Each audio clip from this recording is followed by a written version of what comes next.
بشكرك طبعا وبشكر كابتن خالد، لاني قد ايه طبعا هو حاسس اني يمكن كان ليا حق بعيد طبعا ان انا موجود او مش موجود، لاني اعتقد ان يمكن الفتره الاخيره الحمد لله انا بادي بالشكل المفروض اني يكون المفروض ان انا اكون متواجد وكده. انما انا يكفيني طبعا الحمد لله ان الكل النهارده بيقول ان الاسباب ايه، عدم الاسباب ان انا مش موجود والكلام ده وكده. طبعا هي الاسباب مش واضحه، انا بالنسبه لي مش عارف ايه السبب وكده. انما انا يمكن خلاص خدت قرار ان انا هقضي اجازه كويسه، يمكن انا محتاج ليها وهبعد عن الفتره اللي فاتت. يمكن كانت فتره ضغوط شويه بالنسبه طبعا مع نادي الزمالك والكلام ده وكده.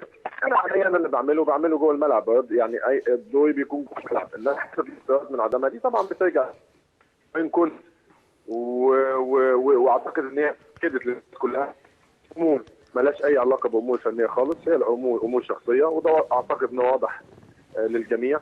لاني طب لو كابتن انت احمد، ما حدش كلمك؟ يعني ما كانش في همزه وصل ما بينك وبين المنتخب؟ حد كلمك قال لك احنا والله هم استبعدناك؟ انا يمكن انا بقول ان هم يمكن الشجاعه شويه مش موجوده ان حد يكلمك ويقول لك ايه الاسباب او يطرح الاسباب او يفهم الناس ايه هي الاسباب بالظبط.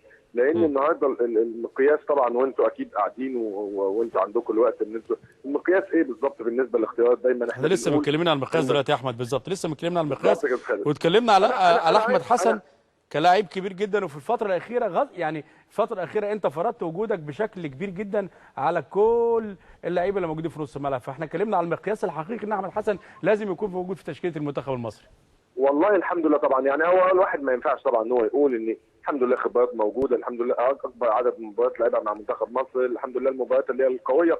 لو هو كمان برادلي وجهازه مش واخدين بالهم ممكن يسالوا مستر فيرا، او ممكن يسالوا كابتن حسن لما كنت معاه قبل كده، او ممكن يعني لو هم يمكن الامور مش واضحه بالنسبه لهم.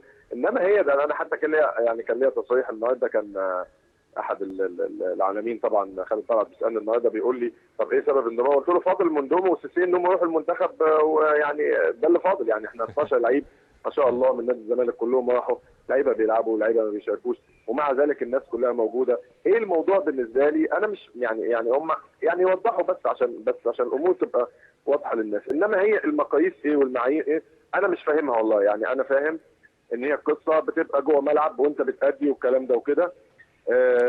انا بختار ماليش دخل بقى ده اسمه ايه، ده سنه ايه، ده الكلام ده كله. هي المقاييس بتبقى كده، انما في النهايه هي وجهات نظر. انا بالنسبه لي الموضوع خلاص، يعني الموضوع بحترمه، وفي نفس الوقت هم اثبتوا للناس كلها ان القصه مش قصه فنيات خالص، قصه مسائل شخصيه تماما. طب ايه انا هي مبسوط المسائل ان الشخصيه يا كابتن؟ انا نفسي والله انا اعرف ايه ما هي. والله لا انت كان حصل خلاف بينك وبين حد موجودين في الجهاز ولا في ولا المعسكر اللي ولا قبل اي الاخير؟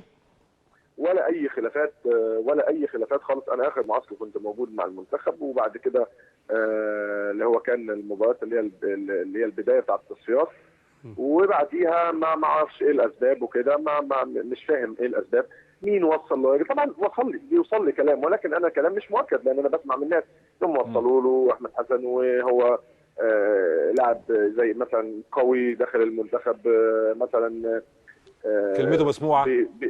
نعم كلمته مسموعه مثلا مع اللعيبه، او لا مع ان دي في او يعني مصلحتك او في مصلحه المنتخب. ودي حاجه على فكره حاجه كويسه، مش حاجه اه وحشه. طبعا في يعني حتى مصلحتك لما طبعا. سمعت الكلام ده ما ضحكت عليه. يعني انت لما تكون النهارده انت راجل اللعيبه كلها بتحترمك، راجل ليك شخصيه مع اللعيبه كلها، اعتقد ان ده شيء ايجابي للمدرب، مش شيء سلبي. انما في ناس ما تحبش ده. انا ما اعرفش طبعا، انا الكلام اللي بيوصل انا من ناحيتي ما فيش مشكله مع اي حد من الجهاز، بما فيهم كمان برادلي، بما فيهم ضياء السيد، بما فيهم كل الناس اللي موجودين.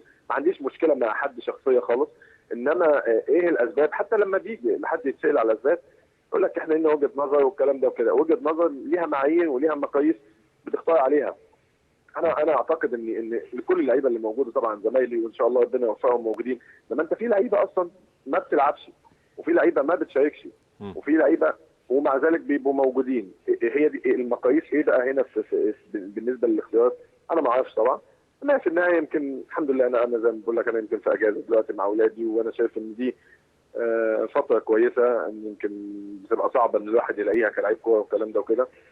اعتقد اني انا سعيد بيها، واتمنى ان شاء الله باذن الله. وان كنت هي المساله خلاص ما بقتش مساله جهد، لان قبل كده كان طلع طبعا الكابتن ضياء السيد وقام علينا بكلام شخصيا في احدى القنوات لما بيسالوه يعني على عدم انضمام احمد حسن برضه كده، قال لهم والله انا شايف ان بدل ما كل واحد يتكلم يشد حيله شويه في الملعب والكلام ده وكده. اعتقد ان شد حيل اكتر من كده اثبت المساله مش مساله شد حيل، هي مساله بس مساله ان احنا بنتكلم وخلاص. طب كابتن انت قريت تركيبه المنتخب، قريت الاسامي اللي موجوده صح؟ طبعا شفت طبعا. المنتخب مش محتاج حد ليدر في الملعب، حد مدير فني في الملعب، حد يقدر يوصل معلومه المدير الفني اللي موجود خارج الخطوط للعيبه او ال10 لعيبه اللي موجودين جوه الملعب؟ هم يمكن شايفين ان الحد ده موجود عندهم او ليهم وجهه. مين من عمال ادور مش لاقي؟ مين من عمال ادور مش لاقي اهو. ما هو انت تقدر تشوف ده انت قدام، انما انا بالنسبه لي ما اقدرش اقول حاجه زي كده. ممكن الناس تفهمها ان انا بتكلم عن نفسي او الكلام ده او كده، انما الحمد لله يمكن انا طبعا يمكن في الوقت اللي حقق فيه المنتخب افضل نتائج وافضل انجازات، اعتقد الحمد لله كنت انا موجود في كابتن الفريق والكلام ده وكده.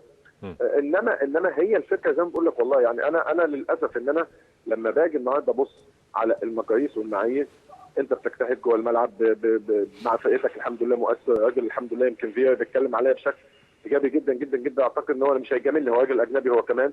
انما انا بالنسبه لي لقيت عكس ده تماما. يبقى المساله لا بالشد الحيل ولا بالاداء جوه الملعب ولا بفرض مثلا اداء جوه الملعب، لا المساله ليها معايير ثانيه ومقاييس ثانيه. يبقى يا ريت ما نطلعش بقى نقعد نتكلم في التلفزيونات ونقول بدل ما اللعيبه تتكلم تشد حيلها والكلام ده وكده. اعتقد لان الامور خلاص وضحت للجميع، وانا بالنسبه لي والله ما فيش مشكله، كل التوفيق ليهم طبعا، لان ده شيء اعتقد ان هدف لمصر كلها. انا كنت كمان حابب ان انا لما اروح المنتخب تبقى الامور والعلاقه اطيب من كده. زي ما انت قلت ان على الاقل ان حد يعرفك انت مثلا عدم وجودك ليه، عشان حتى لما يبقى فيه بعد كده ساعه والكلام ده وكده تبقى الامور عارف، يبقى صحيح في حتى انت جاي انت رايح مرتاح، انت رايح مبسوط. انما لو انت حاسس ان الناس دي بتجيبك غصب عنها طبعا بادائك جوه الملعب، مش غصب عنها بضغوط ولا الكلام ده او كده، انت حتى ما تبقاش مرتاح او كده. فما نتمنى ان شاء الله باذن الله الامور تمشي بشكل كويس، ان ربنا يوفقهم في الماتشين الجايين وخير ان شاء الله باذن الله. احمد، انت كعميد لعيب العالم في الوقت الحالي، انا عارف عنك ان انت راجل عنيد شويه، فقدت الامل في الظهور في كاس العالم باذن الله؟ والله بص، انا بطبيعتي عنيد وبطبيعتي ما بستسلمش بسهوله، ولما بيكون لي حق بقاتل عليه. انا لي حق والجميع يعلم ده. انا طول ما انا موجود في الملعب مع احترامي للجميع، انا ادائي هو اللي هيفرض، وانا مكانتي هي اللي هتكون موجوده. لم افقد الامل وهفرض نفسي، وطالما ده تحدي بالنسبه لي ده شيء انا بالنسبه لي ما فيش مشكله. انما في الاساس بالنسبه لي هو ده شغلي، بغض النظر عن ان انا موجود في المنتخب او مش موجود في المنتخب. ده شغلي، انا بقدم مع نادي الزمالك لان ده حق نادي الزمالك عليا، او حق النادي اللي انا بلعب فيه ان انا اديله، وان انا اديله بكل قوه. فانما حته فقدت الامل ما فقدتش الامل طبعا، طول ما انا موجود في الملعب وطول ما انا بأدي وطول ما انا ده شغلي، يبقى طبعا بحاول. لان زي ما قلت لك انا مش زعلان، كنت ازعل من نفسي والله يا كابتن خالد لو انا حاسس ان انا مقصر وفعلا ان انا ما يكونش ليا دور او ما اكونش موجود.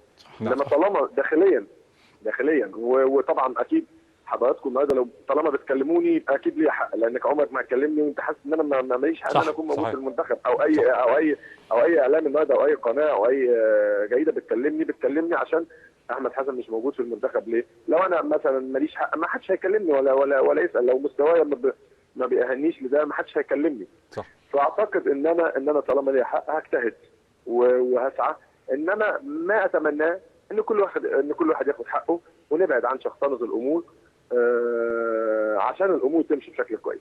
كابتن احمد، انا زي ما قلت لك مش حزين من جوايا، لاني حاسس ان انا مش مقصر من ناحيه نفسي ان انا اكون موجود، لان انا بادي كل اللي عليا، وفي النهايه هي اختيارات وتحترم في النهايه. طبعا. كابتن احمد، بعيدا عن المنتخب المصري عايز اكلمك عن نادي الزمالك. جمهور نادي الزمالك متخوف بعض الشيء من اداء نادي الزمالك الفتره الاخيره، هزيمه من المحله، بتروجيت المستوى ما كانش طيب لنادي الزمالك، البعض متخوف هزيمه من الاتحاد هزيمه من الاتحاد عفوا بهدفين مقابل شيء. البعض متخوف من اداء ساعه بتروجيت، بيقولوا المرحله الجايه نادي الزمالك هتكون المرحله الاسوأ. تقول لهم انت ايه؟ بص طبعا يعني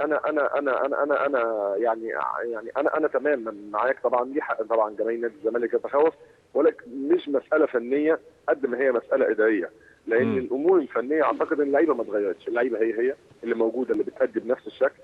مجموعه اللعيبه في مجموعه لعيبه على مستوى عالي، انما هي الفكره كلها التخوف هي قصه اداريه طبعا وقصه ماليه، لان النهارده طبعا احنا النهارده لعيبه الكوره كلها في النهايه انا بأدي الحقوق اللي عليا او بأدي الواجبات اللي عليا، فليا حقوق. الحقوق دي اغلبيه اللعيبه منتظراها، لو تمت حلول ليها اعتقد انها هتسهل الامور كتير وتخلي نادي الزمالك يمشي بشكل كويس. الفتره الجايه يمكن طبعا تخوف جماهير الزمالك، انت عندك في 5 لعيبه المفروض ان هم بيجددوا عقودهم، ما تمش تجديد ليهم. في المفروض انك انت عايز اضافات لبطوله افريقيا واكيد للمسابقه الجديده، محتاج طبعا اكيد اضافات. ده هيبقى صعب لانك انت مش قادر انك انت يبقى في تجديد، فبالتالي هيبقى صعب انك انت تجيب لعيبه جديده. كل دي طبعا امور بقاء او رحيل المدير الفني عمل لكم قلق؟ اكيد طبعا انت النهارده في استقرار بالنسبه للمدير الفني، في راجل النهارده عمل شكل الفرقه، بقى فاهم المجموعه اللي معاه كلها. لو النهارده مش موجود فبالتالي مدير فني جديد بيجي بشكل جديد بشكل مختلف، برضه هياخد وقت على بال ما يقدر، رغم ان موجود مجموعه لعيبه كويسه مع اي مدرب اعتقد انها تسهل على الامور. انما برضه هي في النهايه الاستقرار مهم لينا طبعا كلعيبه، الاستقرار مهم ان احنا يكون في جهاز فني اعتقد ان عمل شغل كويس في الفتره الاخيره، لان كمان الفتره اللي جايه فتره صعبه، مش هتلحق انك انت حد يعد وحد يبدا مثلا يقول مش مشكله احنا في دوره تجريبيه وكده، لانك انت عندك 3 ماتشات مهمين، 3 ماتشات في بطوله، وعندك 6 ماتشات في بطوله افريقيا، 6 ماتشات يصعدوك لنهائيات، فالامور صعبه قوي ومضغوطه والوقت مش في صالح الجميع. فما اتمناه ان شاء الله باذن الله ان يكون في استقرار ده الفتره الجايه. اعتقد ان هيسهل الامور كتير لينا، لان زي ما قلت احنا في فرقه كويسه، في فرقه تطمن جماهير نادي الزمالك، انما في النهايه برضه انت ما تقدرش النهارده تسيطر على عقول اللعيبه، لان هو اكيد برضه بيبدا يفكر في مستحقاته، بيبدا يفكر في مين اللي جاي، مين اللي رايح، مين النادي هيبقى مستقر الفتره الجايه، النادي مش هيبقى مستقر. كل ده بيشغل طبعا تفكير اللعيبه. انما بغض النظر عن الماتش الاخير ماتش الاتحاد، انا بقول ان ماتش الاتحاد ده ليه اسباب ثانيه، انا اعتقد ان سببه هي طبعا رحله الكويت، لان اعتقد ان احنا جينا قبل المباراه بيومين ودخلنا معسكر ثاني يوم، فكانت رحله مرهقه بالنسبه لنا، لان طبعا كان في خلافات شويه في السفريه، هنسافر مش هنسافر، وبعد كده تاخر السفر يوم وسافرنا لعبنا، نمنا ولعبنا ثاني يوم ماتش، وصلنا الصبح طبعا الفجر وبعد كده رجعنا ثاني يوم، فكانت السفريه مرهقه شويه. واعتقد ان احنا كمان خدنا المباراه باستسهال شويه مباراه الاتحاد، فده اتعلمنا منه، ونتمنى ان شاء الله في الفتره الطويله دي ان احنا نستعيد ثاني بشكل كويس. احمد، اخر حاجه هضيف على كلامك بس على الحته الاداريه والحته بتاعه العراق، السفر للكويت، انا شايف ان هي حته معنويه، بمعنى ان لعيبه نادي الزمالك خلاص وصلت للمربع الذهبي، ضمنت الوصول للمربع الذهبي، فمعظم المباريات لعب نادي الزمالك في الوقت الحالي في رايي 50% او 60% اقل فنيا من المباريات الاولى بتاعه الدوري. تمام. والله انا معاك طبعا، ولكن هي مش بالشكل ده، انما هي قصه دوافع. لو احنا نازلين بالظبط، ما هي دي مرتبطه بدي. بالظبط كده، يعني هي فعلا، حتى انا بقول ان احنا خدنا الماتش باستسهال، وكان في نوع من ان احنا سهل ان احنا نكسب الماتش في اي وقت، انما خالص والله، يعني احنا لا لا لا, لا مثلا هي قصه ان هي القصه كلها ان احنا كان في كسل جوه الملعب، فعشان كده ادى للخساره، انما هي مش مساله ان احنا نازلين في تعاطف او مثلا لا خالص، لا انا بعيد عن التعاطف، انا مش قصدي تعاطف، انا بتكلم على يعني المباريات توتال الاخيره. بالظبط، ان احنا وصلنا فمش مشكله، مش فارقه معانا المباراه نكسب او نخسر، لا احنا طبعا كنا نازلين نكسب وكده، انما ما خدناش المباريات الجديه اللي احنا كنا بناخدها قبل كده. فبالتالي يمكن حتى انا بقول ان فنيا وفريق طبعا فرقه الاتحاد السكندري اتمنى ان هي ان شاء الله تستمر في الدوري، ولكن فنيا فرقه الاتحاد من يمكن فنيا ضعيفه جوه الملعب، واحنا كان سهل ان احنا نكسب الماتش ده لو الامور خدناها بجديه اكتر من كده. انما هي دي كره القدم، طالما انت بتستسهل الامور سهل انك انت تخسر في اي وقت لو انت اكبر فرقه في العالم. صحيح. بس فربنا يسهلها ان شاء الله باذن الله، والامور ان شاء الله كويس ان شاء الله. كابتن احمد، بتمنى لك التوفيق ان شاء الله مع نادي الزمالك ان شاء الله، وتعود لمنتخب مصر مره اخرى، وتكون متواجد ان شاء الله في كاس العالم 2014 في البرازيل ان شاء الله باذن الله. ان شاء الله يا كابتن احمد، بشكرك شكرا جزيلا، كل التوفيق ان شاء الله. عاوز بس ارجع قبل ما نروح